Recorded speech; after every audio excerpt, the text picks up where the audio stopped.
So, what happens when the thirst for revenge just completely takes over? In this explainer, we're going to dive into a really dark story about love, betrayal, and the absolutely horrifying price of vengeance. It's a price that, as you'll see, ends up destroying a lot more than just the intended target. The story kicks off with this really powerful idea.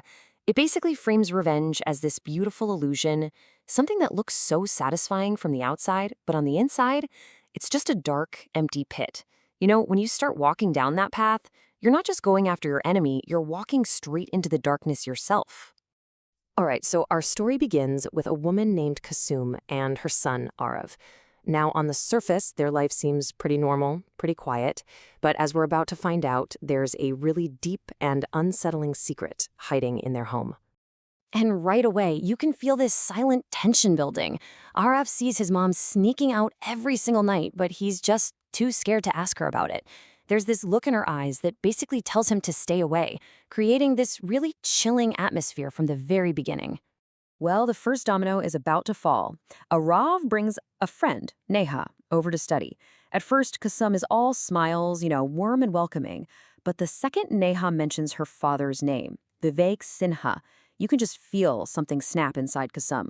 Her whole demeanor changes, that kind mask just cracks, and you realize a hidden history is about to boil over.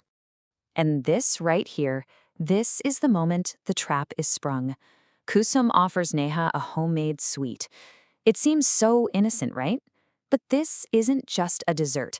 This is the very first carefully calculated move in a plan that's been fueled by decades of pure simmering hatred. Okay, so to really get what's driving Kusum, we have to rewind the clock. We're going back 20 years. This is where it all started. This is the wound of the past, the betrayal that planted the seeds for all of this. It's a really classic, heartbreaking story. Kusum and Vivek were childhood sweethearts. They grew up together, fell in love, and planned their whole future. But then Vivek moves to the city for a job, and he changes. The calls become less frequent, and then he comes back, but only to tell her he's marrying someone else. Just like that. Kusum is absolutely crushed, forced into an arranged marriage, and then later becomes a widow, left to raise her son all alone. For years, all that pain just sat there dormant. But then a chance encounter brought it all roaring back. She saw Vivek with his new wife, and this is what really broke her. On one side, you have all her pain and history bubbling up, and on the other, just cold, complete indifference. He looked right through her. No recognition, no remorse, nothing. That was the final insult. And in that moment, something inside of Kisham just hardened into this chilling promise. She decided right then and there that she would take away every bit of his happiness, just like he had stolen hers. And to do it, she turned to a very dark path: black magic. Okay, so let's jump back to the present. Vivek's daughter, Neha, is now in Kusum's house, completely unaware that her mother's 20-year-old plan for revenge is finally kicking into gear. And you have to understand, none of this is random. It's a cold, calculated plan. Kusum eventually confesses the whole cruel strategy to her son. The sweets for Neha? They were enchanted to make her fall for Arav. And the sweets she sent home for Neha's mom, Ria, they were cursed to make her sick. The entire goal was to delay any talk of marriage and just slowly, painfully dismantle Vivek's family from the inside. So Arav, his gut telling him something is seriously wrong, he starts digging. And what he finds in his mother's room is just chilling.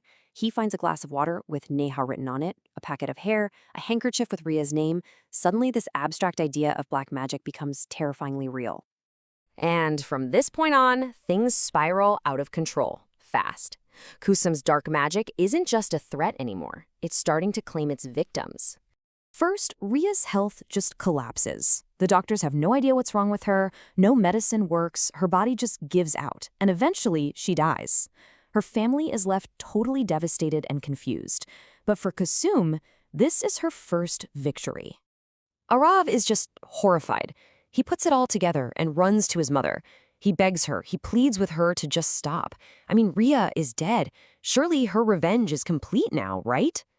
But what she says next, it's a total gut punch.